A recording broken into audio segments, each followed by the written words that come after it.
I am using all natural field recordings from the mushrooms, from different environments, different animals. And I have support from Animals? Yeah, animals like chimpanzees, gibbons, bird song, and like trying to get really high quality recordings of those are painful. Do you? Some by myself. Wow. Because I've been collecting sounds for like a decade Where now. do you go to get a chimpanzee recording? The zoo. The zoo.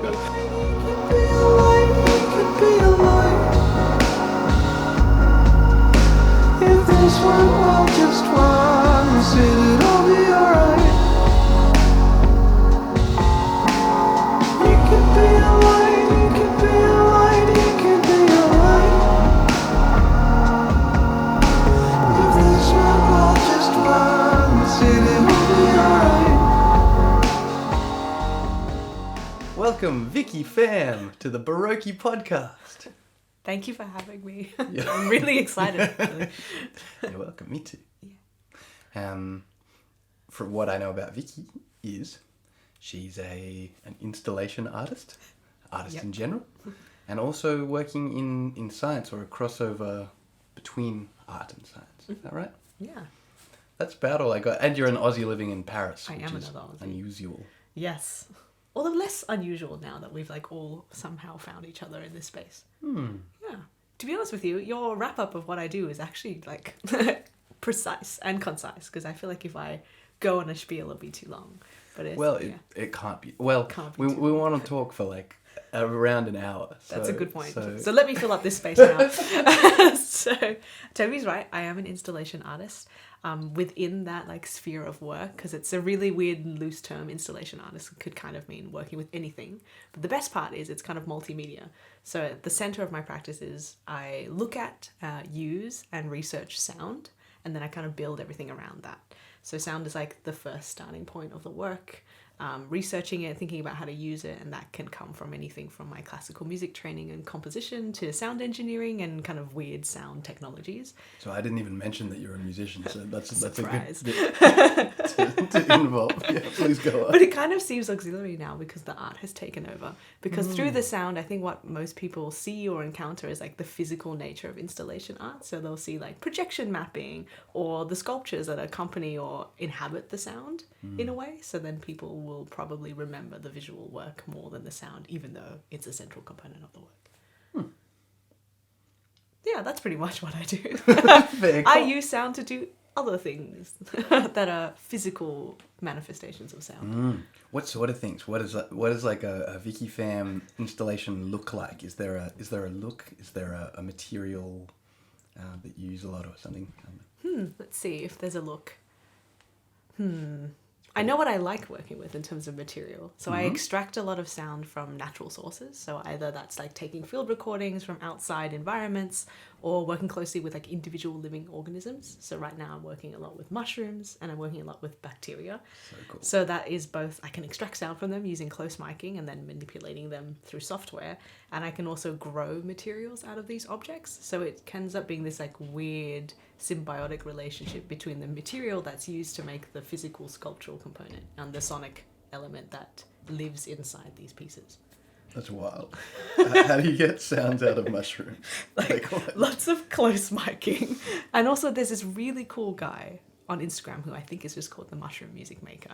And he does it by like bringing in electronics, like a synth set with him. And he literally, I mean, this is going to sound violating, but he inserts like an electrode into the mushroom. And then because a lot of mushrooms and mycelium generate electrical currents, it turns it into music through a synthesizer. Wow. So there are like heaps of ways to do it. So he kind of just lets them sing. Yeah, exactly. He That's like nuts. showcases their voice. That's cool. That's so cool. I love that. I can't do that yet. Yeah, what do you do? No, I just do close miking. So I either grow them in a space and you can record like some of the vibrations, or through like other scientific tools that I use in like science research, you can actually measure the vibrations, and that data could then be turned into music through things like Max MSP or even Logic, which we're using to record. Wow. That's fun. So you don't Heaps like of fun. you don't. I imagined like a John Cage. He's done something for Cactus, I think, Yeah, where they're like stroking it with different instruments, and yeah, it's not that you mic up the thing. the thing. Wow. And once again, kind of let it sing. It's Yeah, I'm just interested in like what kinds of textures they already have without us needing to manipulate them, which is also another cool thing you can do if you're interested in John Cage. Wait, what do you mean? Like you can also, like, it's not a step I've taken yet, but like manipulating the actual object and like drawing percussive sounds out of them is also super cool. In fact, John Cage is a good person to bring up because he was also a mycologist. So he actually made a lot of money from selling and foraging mushrooms and selling them to New York high-end restaurants. I did not know that. I didn't know that either until last week. So, wow. Yeah, what a cool dude. And he won 5 million lire on an Italian talk show because of his knowledge of mycology, which funded his like studio in New York and bought him a brand new piano. What a weird dude. I thought I'd had like my John Cage phase. You know, I thought I knew a lot about him. That's crazy. I had no idea. Wow. I only found out because there's an obscure like bookshop in Paris that I visited with a friend. And Do you want to name it? Give him a I shout remember out. their name. Isn't that embarrassing? I can try and put it in the notes. It's library something, but I'll send it to you. Please. It's like near Republique. That's not helpful. That's a really big area. But in there, they just had this book called like Variations on Mushrooms, and it was a book by John Cage. He wrote a book about it. Yeah, he wrote a book, so I should have brought This it is over. blowing my mind. And like I'm I went to pay for it, and the guy was like, "Literally, no one has wanted this." I was like, Been here since publication. Yeah, it's been there for ages. Yeah. Wow, that's beautiful. Cool dude. Well, how did you get here in that case? Maybe you could give us a little rundown on how a person ends up miking up mushrooms. It's not by taking them. It's probably what everyone is thinking. Well, yeah, it's a good something to look into. How did we get here? Yeah, like maybe a little about whatever feels pertinent. Like you can start at the moment of conception, if you like, or a bit later. Whatever How far back do I go? Yeah, exactly. But like, feel free. You know what I mean? You can be like, well, my parents before I was born. Already prepared ones. Yeah. Well, when I was 7, everyone was like trying to figure out what they were doing, right? You know, as a 7-year-old. And before this point, I wanted to. A lot of adults ask you what you're going to do. Exactly. Yeah. Before that point, I wanted to be like a spy, or I wanted to be a fireman or firewoman, I suppose. And then it kind of, by that point, I was already playing piano, and I really loved learning classical piano, but I'd like figured out that I liked improvising, and then I liked breaking the rules, and I didn't really like reading the score, which is quite essential if you play classical music, as it turns out. So from then I already started writing, and I didn't realize that was what composing was. I just thought I was just playing around and then making a note of it somewhere. And at the same time, I discovered archaeology because my mum would always play documentaries at home, and the National Geographic was kind of a thing that was floating around the house, and she like had a subscription, and I was just figuring out how to read properly. So at the same time, I was learning the language of music and like learning how to think about history in the past, which is something my mother loves. She loves archives and history. So I feel like that was a part of me growing up, that kind of love for investigating the past. So by the time time rolled on, when you were 7, you're interested in I was like, oh, I wonder if I could do like music and archaeology. And then like time passed and high school happened, and I still kind of wanted to do the two. So I thought, well, why not just try? And I was very fortunate that in Australia you can do this thing called a double degree. So the University of Sydney let me do a degree in archaeology at the same time that I could still study music and composition at the Sydney Conservatorium. That's huge. So I kind of like juggled between the two. And then the whole time everyone was like, which one are you going to pick? Which one are you going to pick? And I was like, both of them the whole time, like really insistent. But I found a way to kind of meld the two, because composition, when we were studying it, wasn't just like orchestration and harmony. We also did sound engineering and electronic music. And I feel like I found a place in that part of the world because through that we had to collaborate as artists, and that was something I hadn't considered before, like working with people who do theatre or working with people who do radio and other installation artists, and kind of figuring out how that world works beyond the orchestral scene that I was originally trained for. And in archaeology, they had, just at the same time, coincidentally, there was this new field that was arising called archaeoacoustics, that was like using acoustic and sound technology to investigate the past. It is dodgy. I'll preface it with like, we sort of can't tell what is happening in the past, but it was interesting that people were considering a sensory experience of past behavior and how that might have influenced human evolution beyond just like a lot of history and a lot of archaeology relies on material things because that's what survives, whether it's human remains or objects, and then we kind of make assumptions of what happened before. So there's a burgeoning part of that research that's looking at sensory behavior. So I had that kind of crossover between sound technology, between the two. And then it kind of wove itself into me wanting to do more science, which left archaeology. So now technically I have a degree in like biology and evolutionary biology, and through that I found like all these different things that are happening with other organisms and living parts of our life, and that kind of blossomed through the installation practice. Yeah. Wow. That's like a long quilt of no, it was quite threads. quick. I felt, wow. No, I feel like I just went through like some kind of a time travel. Here we are. 2 decades. Yeah, that's amazing. Thank you. Yeah. What do I got distracted by thinking you're very eloquent, which is Oh, what I thank was you. really That's enjoying very just kind. the sound of your voice, and then I was like, hang on. I was listening to what you're saying. And then, so yeah, you've done science kind of with the goal of like creative work within it. Is that right? Yeah.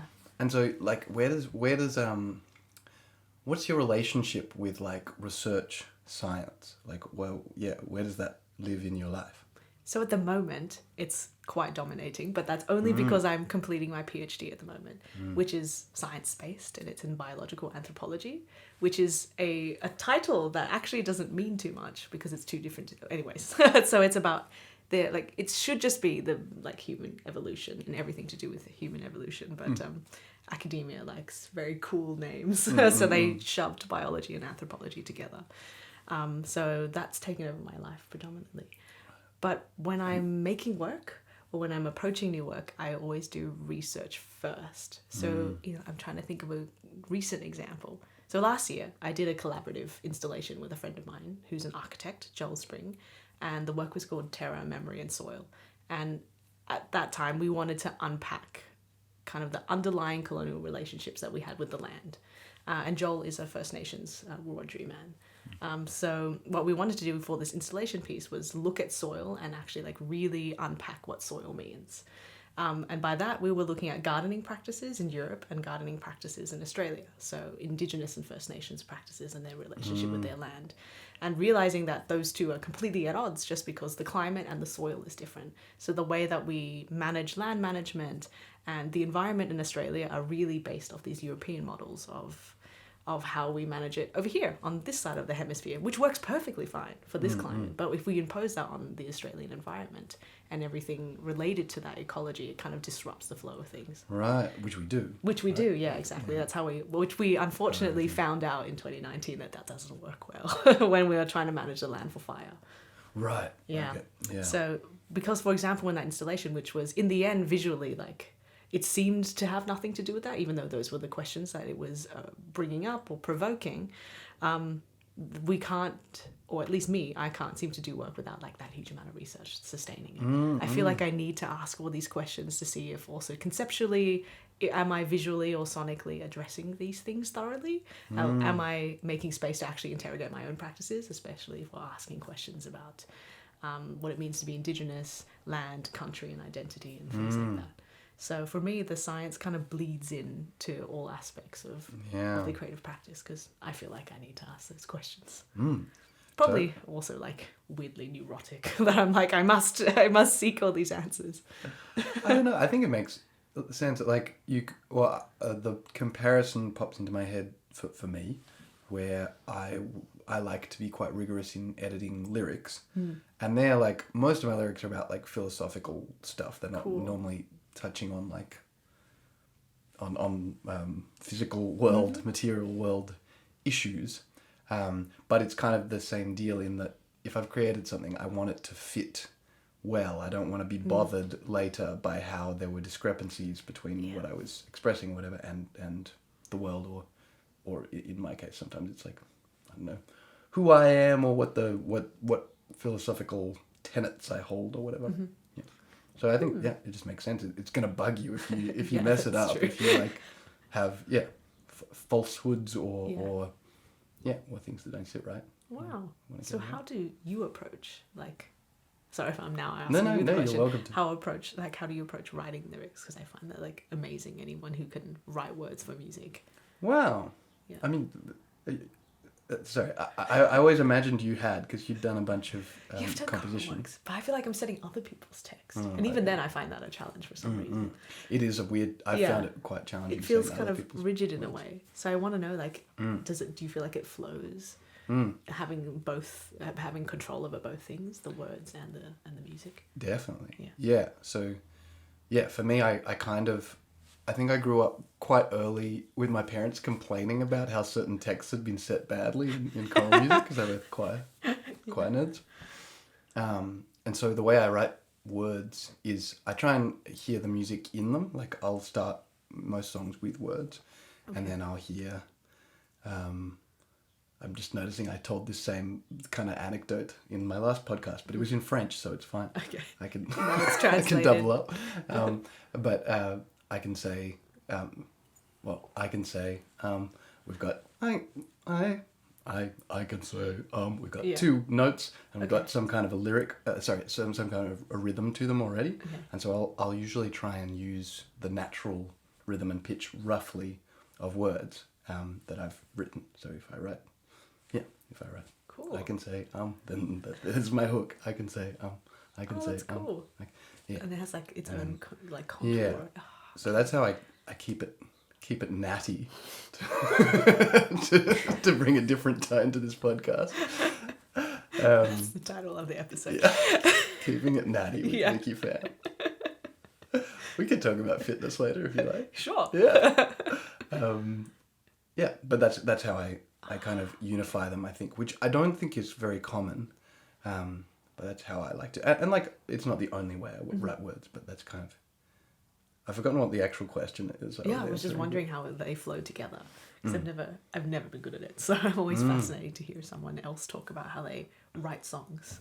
Well, that's how I do it. It seems to happen pretty simultaneously, and like a lot of it is intuitive. It's not exactly like, I don't think very hard about whether I'm hitting the right pitch and rhythm for these words nowadays, at least, because I've just done it a lot. So now I kind of just write words and I'm like, yes, and this is the melody, yes, and then I'll record a bit and take it to the piano and all that. Yeah. Wow. It's kind of cool. I think people can't see this, but there's like a whole production thing going on here, which is awesome. Yeah, it's quite messy. But yes. But it has everything here. That's so cool. Monitors, we got a drum kit, we got instruments. Yeah. Wow. So would you say like research also brings some of the text to life for you? So that's an interesting, because like I get inspired by research. Like I found, like, part of the reason I'm glad I did a little psychology grad dip is because I just read a bunch of stuff I wouldn't have and was like, these are great ideas, I'll write songs, and was very inspired. But I would say my tummy has made so many noises this morning. I hope I can pick them up on the mic and amplify them. It's all the tea. Yeah. Yeah. Yeah, I guess it's my first meal of the day. Talking about, what are we talking about? Oh, research, your Research. dip in psychology. Yeah. But yeah, I would say research is important to my practice, but I feel like it's quite a different thing to with you. Like most, it feels kind of separate. It's like a hobby that inspires the creative work rather than something that's sort of fairly integrally linked. Yeah. Because when I love doing like wiki dives and that kind of thing, like just That's fun. following my curiosity and that kind of thing and all that. But it's, what am I saying? I guess I research music in that I listen to music and then I go, oh, this is good, I will use it in my music. But yeah, it's not the same. I don't think it's the same kind of connection. I feel like listening to music is its own like form of research, right? Because I think sometimes we think of research as like going to the library and then looking at the bibliography and like finding other references, which I admit I do some of that. But I often find like the best kinds of research are like just like going and listening to weird things I normally wouldn't listen to. Or if you're working in art, like going to see lots of art is kind of its own form of research, even though it doesn't feel formally like research, right? It's like opening your mind to seeing different things is a kind of research. Totally, yeah. And if you're not like critiquing things, like it's just being in the presence of the forms of art that inspire you or inform your own work. Yeah, are you familiar? There's someone who's is an author whose name I'm forgetting because I haven't read the book. I just heard people talk about it. Someone wrote a book, I think it's called 5 Ways of Knowing. Oh, and he's no, got, I've never heard of it. He takes it from the ancient Greeks. Okay. Like, they started this or whatever. But, and I'm going to forget the names as well, but there are different ways of knowing, he proposes. I think he's a psychologist. But like, you can have participatory knowledge, for example, and you can have like the one that we think of as knowledge is I'm gonna mess this up. I wish I'd it's something like, it's not this word. It's something like declamatory. It's something that you can like, say. You can something that you can put into words. And there are just lots of different ones. Like this, I think the participatory one's cool because it's like it's what it means. Or it's the hardest one to express. It's like riding a bike or something. It's like something that you know by participating with the world. Oh, okay. Because you kind of need gravity to know how to ride a bike. That's true. true. You need something outside of yourself. Yeah. And you can't like practice that I mean, I suppose you could, but you're not actually moving. Like practicing that in your private isolated space is actually difficult. Yeah. Like solo biking in a room is not the same as interacting with the world. Exactly. Okay. And then there are different, there's knowledge like knowing what it is like to be here now, and I've forgotten the other two. I'll try and remember them for a second, but I think I'm gonna disappoint our audience a little on this particular tangent. Well, I haven't even heard of the book, so I will go and look it up. It sounds fascinating. The guy I heard about it from is called John Vervaeke. Okay. I've heard of him. A philosophy guy. Cool. Okay, I will definitely look. And it up. scientist, actually. Like, wow. Where he's I think his research is mostly in meditation. So he's done heaps of his meditation research. Yeah. Yeah. Okay. I will definitely look him up. No, it's interesting just thinking about all these things. I'm trying to like break away from these not old, or like stereotypical, if that's the right word, like boundaries of what certain activities mean and how to do them and things like that. Because I find those limitations limiting. So, and they kind of stop us from living, because life, like there's no boundaries in life, and then we've like falsified all these boxes of how to do certain behaviors the right way when that doesn't actually exist. I mean, yeah, that they're useful. You know? Like I'm a huge fan of at least sort of internal boundaries. I'm not as good at them. Like, have you heard of the big 5 personality breakup? Yeah. One of them's orderliness. Oh yes. Some people have broken that into 2, which is like industriousness and orderliness. And I think I'm not very orderly. If you look around my room, it's like bare level, functional, tidy, rather than like beautifully tidy.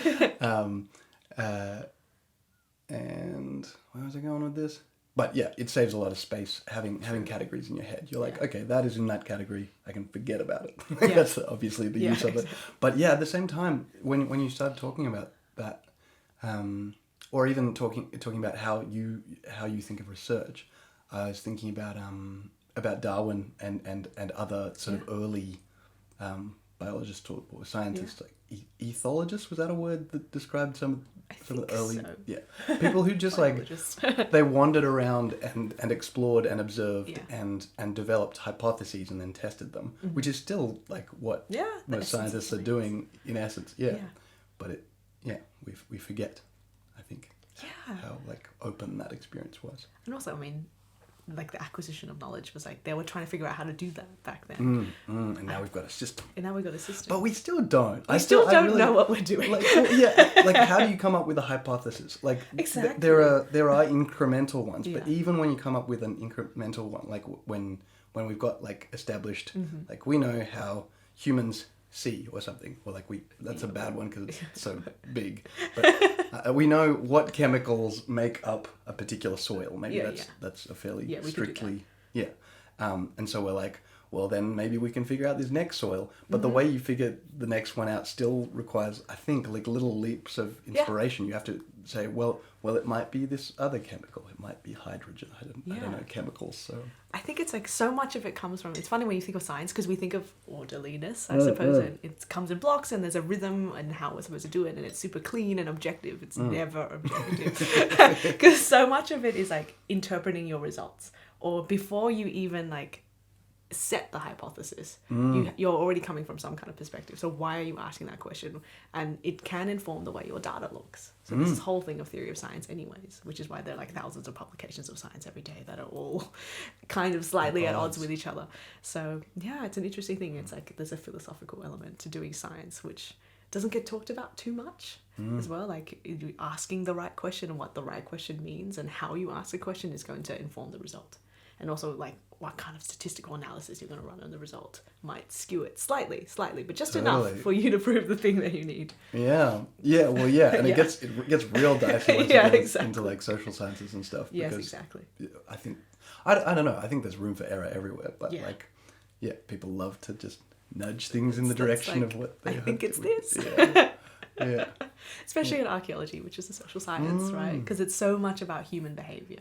And when you read the history of archaeology, it's coming from a really small subset of the human population that are making presumptions about past human behavior. But naturally, when you're doing anything academic or that kind of research, you're going to have to cite. Like citations are a huge important factor to see how valid your own personal research is.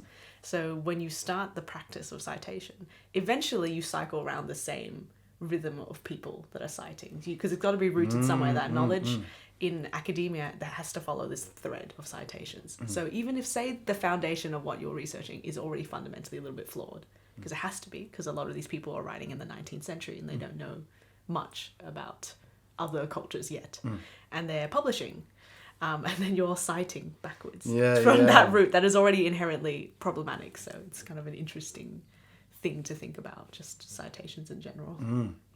And it's quite humbling, I think, or just it's good to remember that we too are probably like these people, that like, most great thinkers were like at least 60% wrong. Like like Einstein spent most of his life working on stuff that doesn't get used.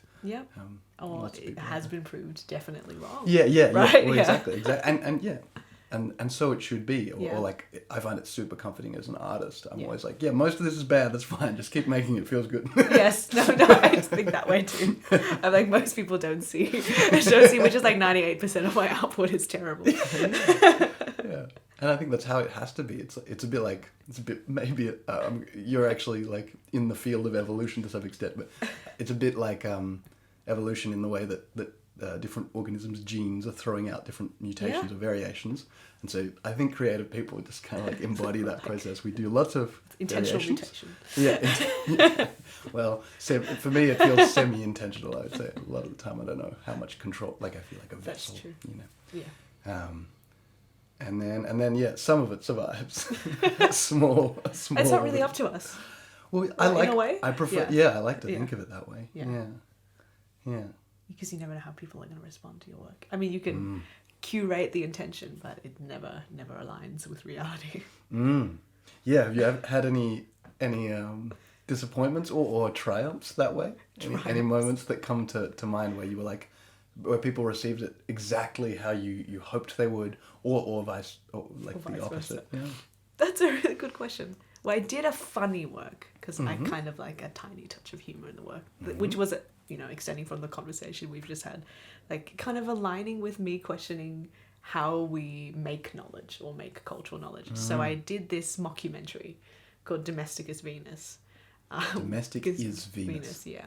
Where people dug up Venus figurines. They're relatively well known, like they're Paleolithic stone figurines from like the Neolithic period. Oh, sorry, Upper Paleolithic period. Let me get that right. So another archaeologist will be like, that's wrong. In Europe, and they are kind of like figures of women who were rather voluptuous and have huge breasts and a really strong like pubic bone depiction. And there's quite a few of them, and they're super famous in Europe. And you study them when you do art history and when you do archaeology. They're like 101. This is early art. And lots of the research that has been done around these figurines has been like, they're definitely fertility. Like, that's the only function. Yeah, like, fertility, yeah. mother goddess, and that's it. And I was like, how do we know that? So I made this whole mockumentary, which was the same kind of group of archaeologists coming to the same conclusion that they were fertility goddess, but at the same time showing the reality of what was actually happening back then, which is a young girl sculpting, horribly, terribly not talented girl, sculpting this figurine that's in the figure of her mother. But because she has no talent, it's huge and voluptuous and kind of misshapen, like they really are. And it manages to survive the test of time when it's actually just a toy. And I was very fortunate. I got Robert Attenborough to narrate it, so it felt like a real documentary because it was supposed to feel that way. And I wasn't really sure how people would respond to it, like if they would think it was funny or obnoxious. But two things happened. People thought it was real, which was not at all my intention. I thought I had made it very obviously satirical.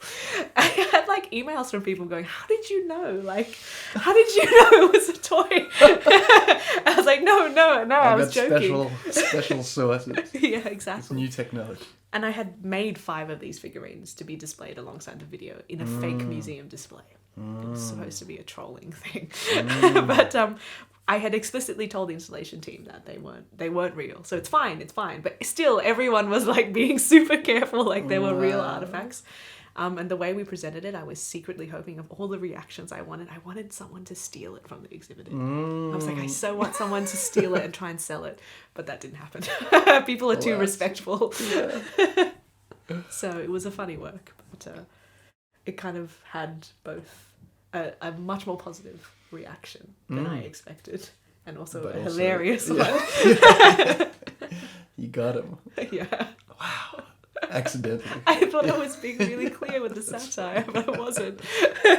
I guess, yeah, I can imagine coming in, like, yeah, unless you've actually written, "This is fake," or something on the objects. Like, yeah. Yeah. I guess people tend to err on the side of caution. I But I can think only say that in hindsight. Like, if I were you making the work. Oh, yeah, that's true. Because I also I think contemporary art kind of like, depending on the space you enter, kind of commands this like aura of, I don't know, not touching or... It's a bit like going into a church, I think. You go into a Yeah. gallery or something and you're like, all right, serious time, everybody. Yeah. Because I think, I can't remember which museum this is, but I remember seeing footage of like someone who lost their glasses in a gallery and they put the glasses to the side, like on against a white wall on the ground, and all these people are taking photos of the glasses because they think it's an installation piece. There's just something about a gallery space that does that. And it's a strange place, yeah. I'm looking forward to the future of art, because I feel like postmodernism kind of in general created this explosion of like a possibility in a way, because like all art forms kind of had like a rigorous craft behind them, that everyone had ways of doing things and like a paradigm, and then postmodernism was just like, fuck everything, you can do anything, and it's like a weird, I feel like a lot of people, myself included, feel a bit lost now, because we're like, but what's serious, what is good, I just have no, I have to decide what is of value, and it's tricky. Yeah. But I feel like maybe that I mean, yeah, maybe, I don't know, I'm optimistic. I'm hopeful. It means good things happen. Well, I'm optimistic only because it is allowed whatever work I do. I don't even know what it could be categorized as, right? That, so I'm just like smacked on the label of installation artist because it's like bits of everything. So I'm glad that's a possibility. But I also like, when I'm making the work, I'm like, I wonder how like I kind of want it to be participatory. Like I want people to find out in their own way, and if they are willing to touch it, which as it turns out is really hard to convince people to like touch the work. Right. So I often, I've left multiple exhibits being like, I just wish I could touch things, like, or thrilled about the fact that I could, because it's so nice to go in anyway. And just like actually interact with things. I would love that. Or like the last few exhibits I've had, including that one with the soil thing I spoke about before, but also the domestic Venus, I didn't have any labels. So it was like very much open to interpretation for people. So I just want people to like sit in the space and be like, I wonder what's happening here. I wonder if I can touch it. You can, by the way. So yeah. And just like have their own interaction with the work without it being so dictated. Because I think for me, there was a period when I was growing up going to see art, or sometimes going to see like music concerts, especially classical music concerts. Where you open the program, there's like a massive essay. I feel like I need academic knowledge to have, or to find value in the thing that's being presented to me, but I don't have that preset knowledge like about everything about Schumann's life and how he, I don't know, modulated from theme A to theme B. So I try to remove that when I do it. I mean, I don't know how effective it is yet, but we'll see. It's all an experiment. Yeah, I'm in two minds about that because I went through a phase where I was like, I don't read the blurbs on art. I want to consume the thing and not the blurb. But then I've seen stuff where like, I mean, I'm sure you'd concede to this. Some stuff just needs an explanation. In fact, it's great. It's what renders it. Like a lot of conceptual art. Yeah, you need it, right? There's this great tapestry I saw at the Sydney Contemporary. I've forgotten what it's called. The one on Circular Quay, pretty much. Oh, MCA, the Museum of Contemporary Art. And it was like this massive tapestry. What did they even put on it? I think it was like. I can't even remember what was written on it. It might have been the Constitution, like the early Constitution. Okay, cool. And they'd just gotten lots of people from lots of walks of life to make it. So they'd gotten like, thousands of people involved, I think, like prisoners, the various workers, children, all sorts of. And reading about it was like really beautiful and made it really nice. And had I not had that, I'd just would have the tapestry with the Constitution on it. It's going to be funny if it's like something very not the Constitution because I really can't remember. Anyway. It is now. It is now. Like it is now. I just made this. Yeah, it's like a tricky balance to have. Like I feel like you do need historical context to enjoy things. I'm like, how much do I give? How much? I mean, I don't have an answer to this. This is just me like spieling. But recently, I've just taken that away just to see if it has an effect on people. But then again, it's like really hard to get feedback from an exhibition, right? Because you can't. That would be so annoying. Imagine going to an installation artwork and then the artist is there being like, "How do you feel about this? Like from 0 to 10, is it good or bad to have the label?" But it's just a big experiment. Who knows? Maybe the next time I speak to you, I'll suddenly have like huge labels on everything. Well, it really throws into that. It throws into question what we'd sort of been talking about a little bit, like the postmodern thing, where I feel like our way of describing postmodernism is like the realization that there are many narratives happening at the same time. Like you can see from many perspectives, and so I guess when you don't put a label on stuff, you're kind of going like everybody get together and agree on what this means. Like try and build something together, which is really beautiful, I think. But I was wondering, here's a weird question for you. Okay. Do you think that is actually the case? Like, do you think? Sorry, what am I saying? The media would say that that people's narratives in like the Western world, say, I'm just going to keep that term. I don't know if it's applicable anymore. People's narratives are fractious. Like people have lots and lots of different ones, different algorithmically curated experiences of the world, something like that. Would you say that? Do you reckon that that's the case, or do you think people have always kind of had a kind of fractious existence? I feel like it's probably always the case. But I do feel like things like technology, I mean, we say algorithm, I immediately think of social media. I think because of the just like it's in our pocket, like it's a small thing that's always with us, it probably exaggerates some of those fractures that we already had or differences that were necessary to being humans in society. But I feel like it's probably exaggerated it more than anything. So it's probably put a spotlight on how many different rhythms of life there are or different people there are. And I don't know if that's... I mean, I immediately would want to say that's bad. But I don't know if maybe it needed to happen so that we can have this conversation and we realize how different the person next to us is. So, yeah, I think it probably is. I want to blame social media for so many things. It's like a tendency. But I feel because of the way it makes like the texture of my mind is always worse after social media. So I want to blame it for things. Because I feel like I don't know about you, I'm quite an introverted person, but I feel like just the social media thing makes me socially tired, even though I haven't left my house. Or sometimes my bed, right? at any point, I'm like, why am I exhausted? Yeah. Yeah. And you haven't gotten, well, at least for me, I haven't gotten the same kind of value from it that I get from like sitting with someone and sharing tea. Exactly. Yeah. Yeah. There just isn't time. It cuts everything into like life into images or 30 seconds or short entertaining bites. Yeah. And you can't smell anybody. Like, I feel like just being with bodies, like there's a weird like communal pleasure for me to going on the metro, even though it's also quite unpleasant a lot of the time. But there's something about like going there being like, yes, we're all breathing the same air, we're giving each other a share of germs and everything, we're like together. There's something about this that's, I don't know. Like physically communal, right? Exactly. We have bodies in a room together. It's kind of like, I suppose for you as a musician, it's difficult to perform online. Well, not difficult, but totally I've done a ton different, of it, right? actually, yeah. And then performing in a group where you can immediately gauge a response. Like, it's awkward. Everyone muted in their little squares watching you perform.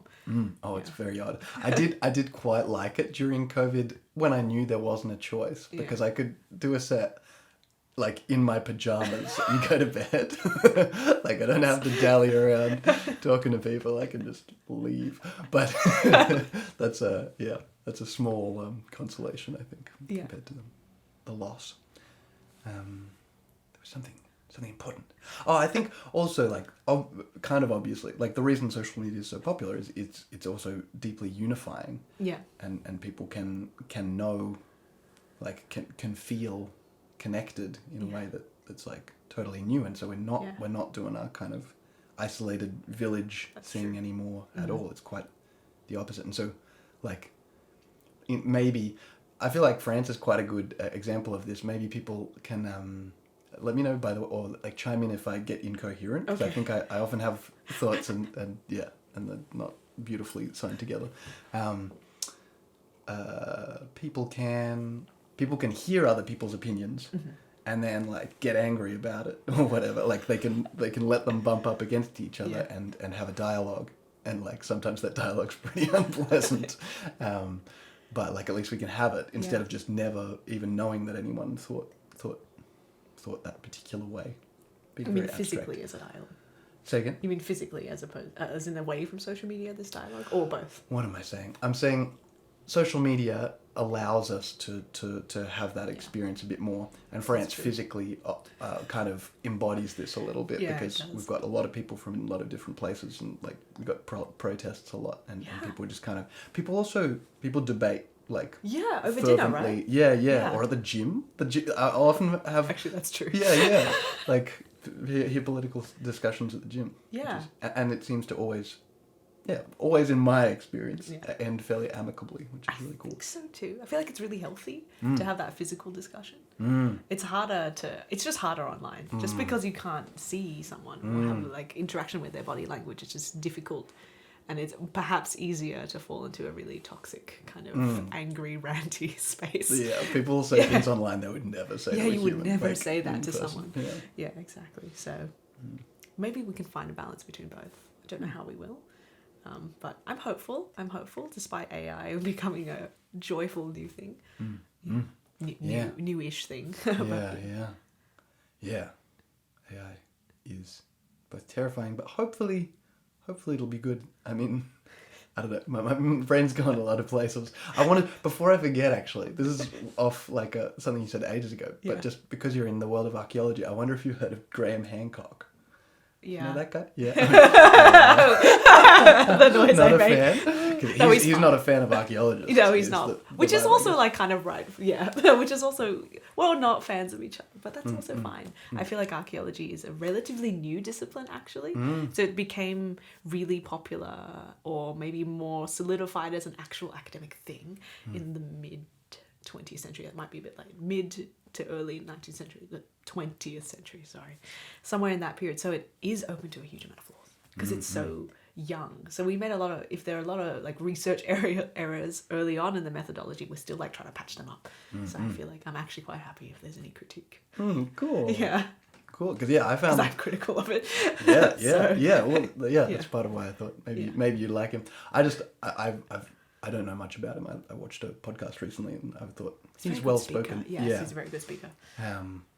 but I love his capacity for dreaming. At least, like he's a bit of a like dreamy hippie kind of guy, talking about Atlantis and all sorts of things, trying to imagine what might have happened long ago. I think it was like an ice age. He's really trying to sell. The ice age did happen, and then he's trying to sell the fact that humans traveled at that time. Oh, and yes, people won't believe him, but more people believe him now. There's more evidence. So yeah, there's more evidence that there was like a huge ice shelf that connected bits of America and Asia, and crossed between the two.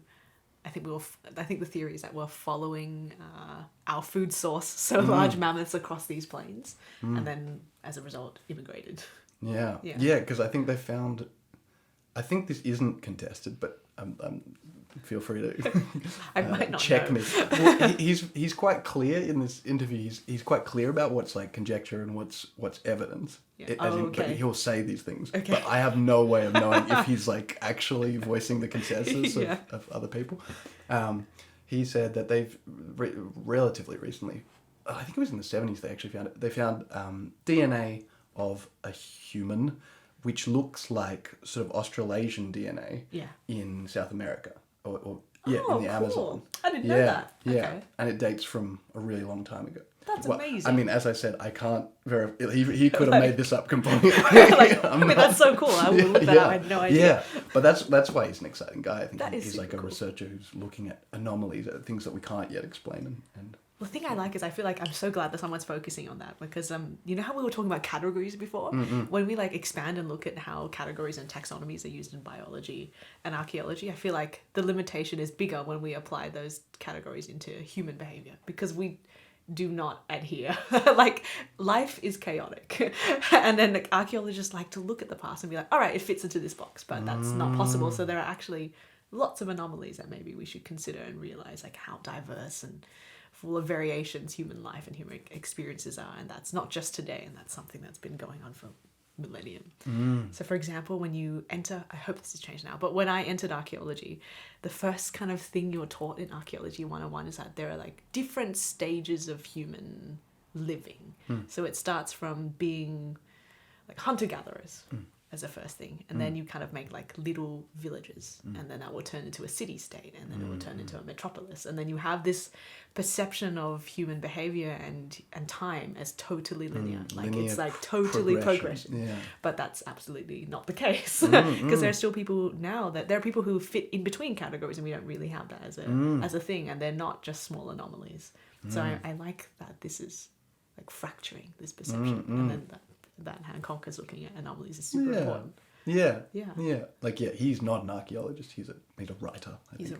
But I find it just, it makes me excited. I'm like, wow. Yeah, there's all this stuff. What could this mean? Exactly.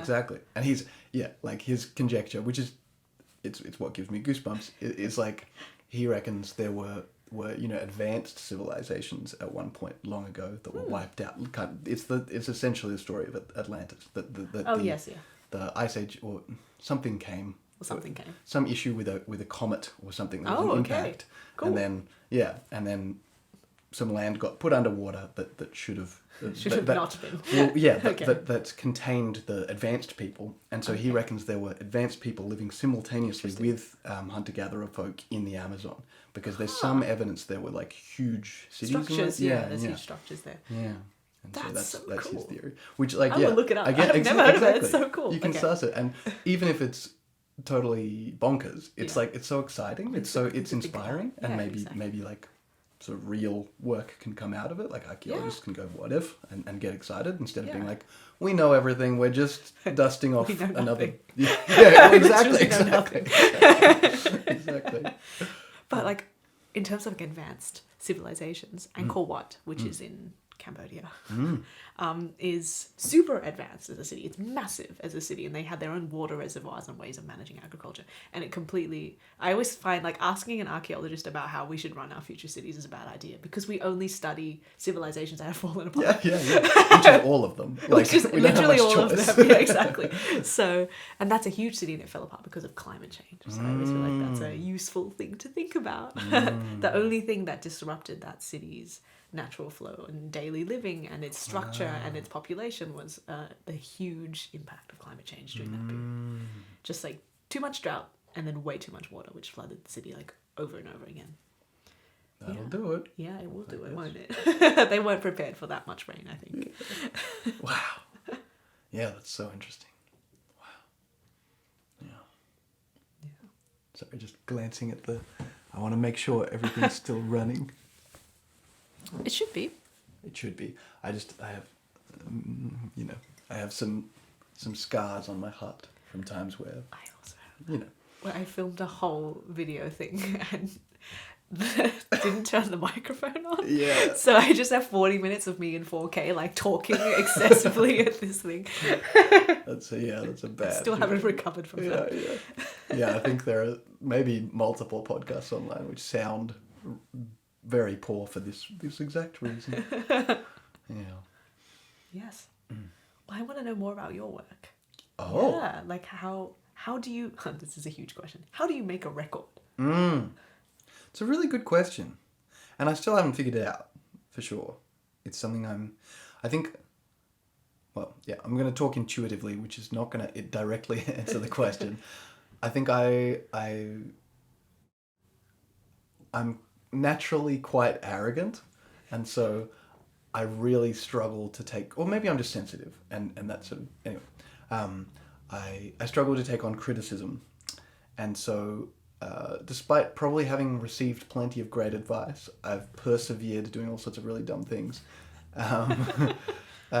So I've made a bunch of records, and I think all of them have just really significant problems with the engineering in them. Really? To the point where, at least until maybe the last one, maybe even the last two, because I made 4 that are publicly available.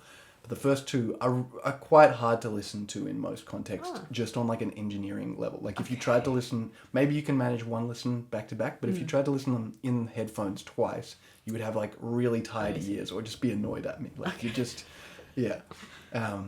And so, how do you make a record? Essentially, I mean, like, but maybe the listeners won't, so I'll do a little simpler than probably you would need. I put noises into a microphone, and then I mix them all up on a program called Logic.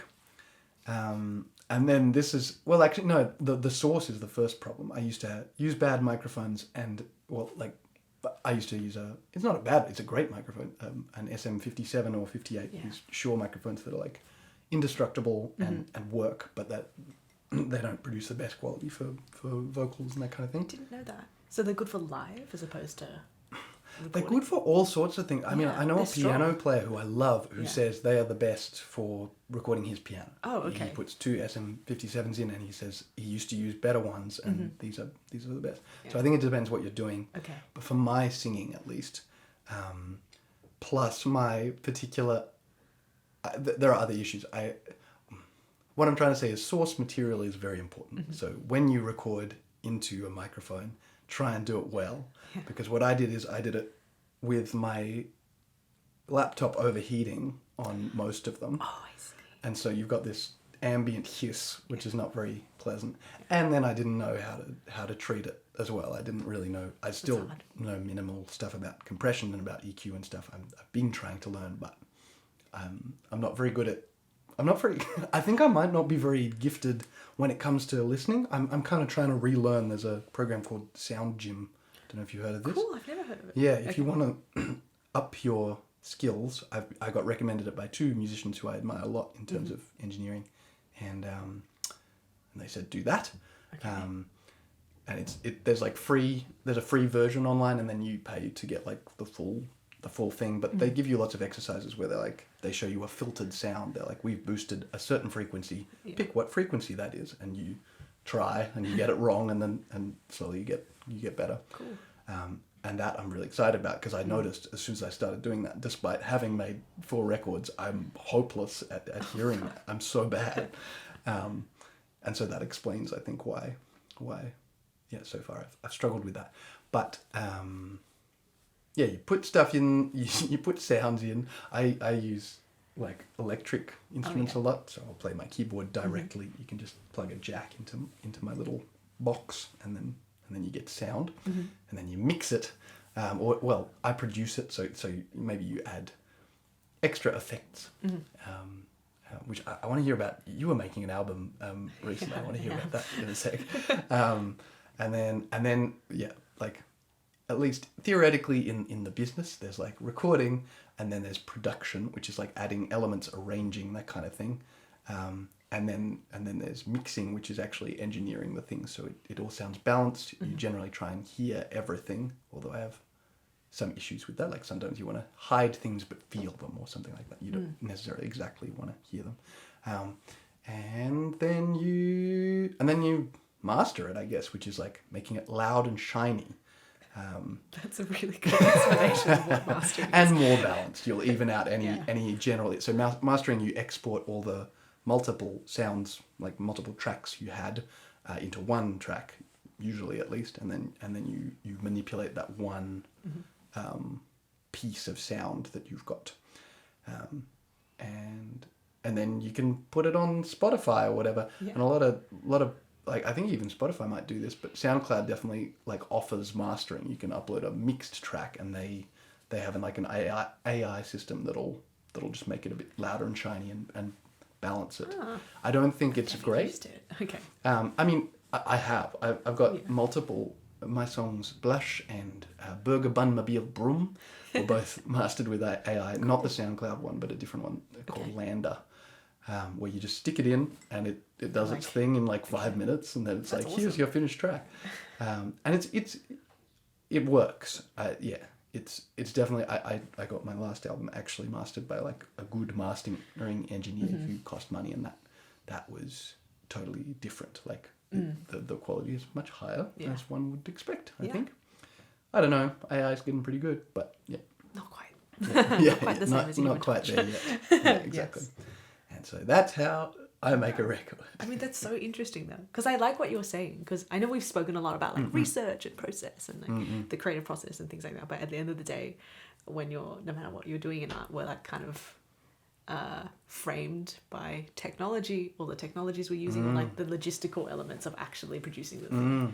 And often I feel like maybe sometimes that doesn't get talked about. Like if you're exhibiting in a gallery, you've got to do what the space offers to you. You can't just be drilling holes everywhere. You also need an engineer for that too. So and then you're talking about mastering your thing. You do definitely need an audio engineer at some point. At the end, the final thing happens because we're working with all these other people and we're framed by, I don't know, the frequencies of the record you're producing and how to mix and master it. So logistics. And like there are people who do everything themselves, and I've done that on a few tracks, but I don't think I think if you can possibly involve other people in your work, it's a great idea, partly just for community and all that stuff. Like I've been lonely at various times in my life because I've tried to be like a self-sufficient entity, not realizing that that's not really a thing in human society. Like I'm better off with other people, and I'm way happier and healthier. Me too. I'm always like, there are other people who are way better at this than me as well. I should go ask for help. But how's your album going? And maybe that's a good segue, like because we've done almost an hour now, into like any other things you want to mention. But tell me about the album. So the album is quite different from Toby's record, which I feel like has a lot of cool movements with instruments and like writing music and text and things I actually cannot do. So the album, I'm calling it an album. I don't know if it counts. It is an album in that it comes out in the form of an album, in that there will be a vinyl record and covers and things like that. Vinyl. Yeah, vinyl. That's right. I love vinyl. That's so cool. I like the idea of holding something big because I'm a small person. So I need to feel like the product is large. There's a really weird reason. But I also like the actual tactile feel and sound of vinyl. But the album, if I can call it that, has lots of tracks, but they're all sound designed. So it's not quite music, but it's sort of music. So it's 7 tracks. And again, I feel like I'm just playing off other people's documentaries, but I'm playing off a documentary by David Attenborough that's super popular called Planet, like Life on Planet. And it has each of the episodes of things like each different type of environment, like the sky, the shallow water, forests, jungles, deserts. So basically I have the same naming, which is allowed. I can do that. But I am using all natural field recordings from the mushrooms, from different environments, different animals. And I have support from animals? Yeah, animals like chimpanzees, gibbons, birdsong, and like trying to get really high quality recordings of those are painful. Do you? Some by myself. Wow. because I've been collecting sounds for like a decade Where now. do you go to get a chimpanzee recording? The zoo. The zoo. But also I'm very fortunate. Are you and- allowed- yeah. Yeah, you're allowed to take recordings and it's fine. And also, one of my supervisors for my PhD works on bioacoustics, so I have through them a license and access to use some of their database for obscure creatures that I cannot record myself, like dolphins. And basically, I'm transforming all these natural sounds and environments into like an alien version of what I think a desert would sound like in another futuristic planet. And with their own animals and things. So it's not really music, but it sort of is. And yeah, it's this weird futuristic sci-fi sound design meditation thing. That's awesome. So I'm having fun. And what you said at the beginning about getting really high quality recordings of your source material is so important. Because I have so many with like trucks just beeping behind, like I can't use that because that's very obviously a truck. Yeah, So it's getting not clean- exactly the... Yeah, exactly. So like getting clean recordings, like especially when they're field recordings, has been probably the biggest challenge.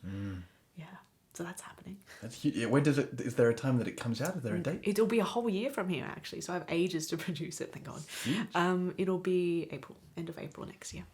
So and it's called Cosmosis. It's a I fun love kind of like fun word. Yeah. That's beautiful.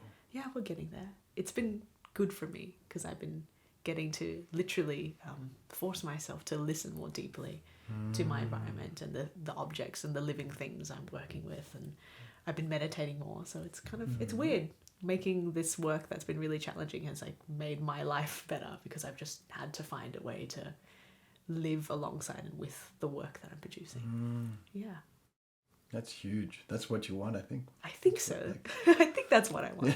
Yeah. That's what I want. Yeah. Anyway. Well, I try like really hard, and I don't know if this is weird or arrogant. I try really hard for my personality not to be defined by my work, like, but the other way around. Like, I don't do things because I'm an artist. I just happen to do the things in art because it's me.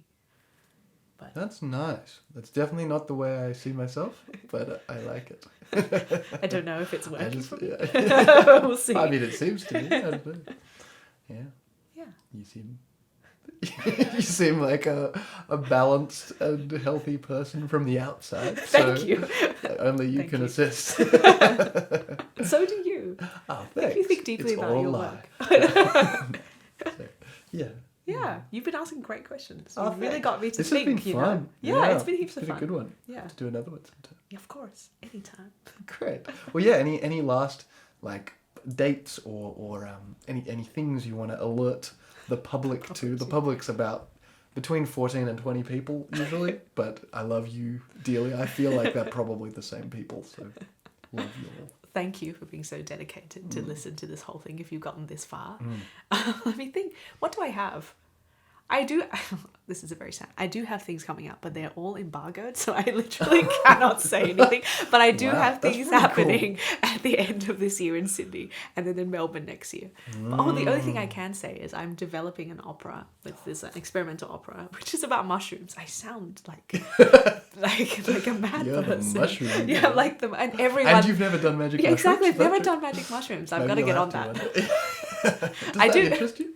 Actually, yeah, I would be really fascinated. I've never taken drugs before in my life, and I feel like, well, Yeah, unless there's it's like secondhand, caffeine right? or- Through the amount of weed I smelled in London during Oh, yeah. lockdown, like maybe I did accidentally, but that was not intentional. But I would like to see what that does to me because I'm fascinated by meditation and nature anyway. So why not? Yeah. Would you go? I don't know how much you've looked into this. I read a book about mushrooms. I'm doing so badly with names. Anyway, there's as you may know, there's like more research being done on it recently, which is really exciting. Super and cool. The therapeutic dose is like incredible, like so high that It's you will lose. You're so high. supposed to lose your mind. Yeah, That's exactly. the idea is you lose all control, Yep. something like that, and Yeah. you learn how to yield to that or something. or And you to like lean into it. access your consciousness in a weird way, and you'll get reminded how small you are, Well, which is actually very humbling. People tend to have their self obliterated. Yeah. They lose that ego, that sense of yeah. So would you go for the with the therapeutic dose or something lighter? I would love to do the therapeutic Yeah, dose. I you don't go know all if the that's way. safe or not. But maybe I should sign up for some clinical trial because there's Yeah. heaps of those happening now, especially in London and the States. Yeah, London's Yeah. where, yeah. It's just running all these trials. I mean, the results seem close. amazing. Yeah, well, yeah. People stop smoking. People's depression, Depression, like, terrible yeah, depressions, exactly. alleviated when nothing else would. Yeah, Crazy. exactly. So I'm like, yes. I'm not recommending you do the therapeutic dose by yourself at home. But it sounds like a really amazing form of research, and I'm glad that that's coming to the fore now. So, less pills, maybe.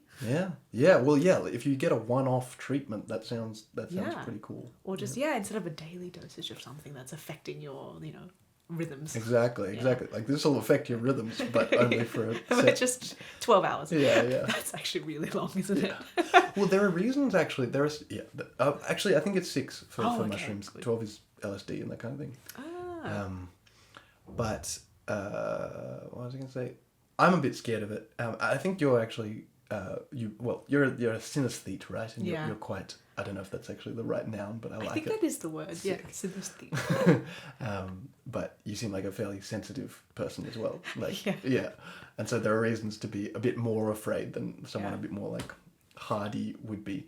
And additionally, there's this a fairly like there's a what's the word? There's a replicated finding that people go up in their openness in the ocean Big Five thing. Yeah. People go up a standard deviation quite. Oh my God. Quite. Yeah. It's exponential. Okay. Yeah, like, and this is like, yeah, I don't know if it's the majority. It's a significant find. A lot of people go up a lot in openness due to their experience on mushrooms. And I think I'm already real high in openness. I just don't know what that would do to me. We just feel through the roof. Like, maybe I would Wide just, open. Exactly. I'm a bit worried about that. So, yeah, reasons to. I feel like I'm cautious. sensitive to sound. So I feel like that's probably my one concern. I'll start like hallucinating and hearing other things that are not existing, like voices. Which I feel like when I am very ill, that already happens. So I already wonder if yeah. And usually, I think with I know the Johns Hopkins research is the stuff that I like actually read some stuff on. They make you listen to music the whole time, like you have that's headphones interesting. on. Yeah. Okay. Yeah. Yeah. I just hear more high pitched noises, or if someone's talking in another room, then their voice is like altered anyways. Yes, but I feel like that happens to me in day-to-day life. Yeah. Like, I don't know if you have this, but if I'm in a room or like a pub or something like that, and everyone is talking, I can't track anything. If you're talking directly to me, I cannot. I hear everything at the same volume. Yeah. That's intense. Yeah, it's a problem. I don't have. I struggle with loud spaces, but not quite like that. I can usually basically piece out what someone's saying usually, but I struggle with visuals. I've got I did a bunch of psychedelics when I was quite young, and when I was 17, I did a weird cocktail of things, and after that, I've just had visual disturbances ever since. So I can see 20/20. It's a bit like synesthesia. I can see 20/20, and then especially if it's a bit darker or something, or like I can see stuff now, but I've learnt to. I ignore it most of the time. Yeah. But I just have like information, like it's usually fine. But for example, in a really dark place, going caving or something, I can it's vividly like crazy geometric shapes and stuff. It's like I'm tripping That acid. is a bit annoying. And that used to get scary if I was like riding home in the dark on my bike or something, and I just see something and like, want to that wasn't swerve, there. and it's not real. You just formed a new like neural pathways. Yeah, which is super. Like it's super fun. I'm actually quite grateful for it, but it's also obviously caused me some problems. Yeah. Yeah. I know what you mean. Yes. So both of us should probably be a little Wary, more cautious even though than I'm like average. so for it. Yeah. But yeah, who knows? Who knows? Maybe when I don't know if this mushroom opera becomes a thing. Oh no, I can't invite the whole audience to take mushrooms and experience it. I feel like that would violate many ethical. Like it's an immediate HR violation. You'd definitely have to work very hard to get that. Clinical trial. Yeah, have to formulate as an experience. Clinical trial opera. That sounds great. Sign me up. Yeah, I'd be for it. Yeah. Okay. Amazing. Thank you for these questions. You're welcome. Thanks for talking to me. It was really fun. Anytime. Vicky Pham, everybody. Cue outro music.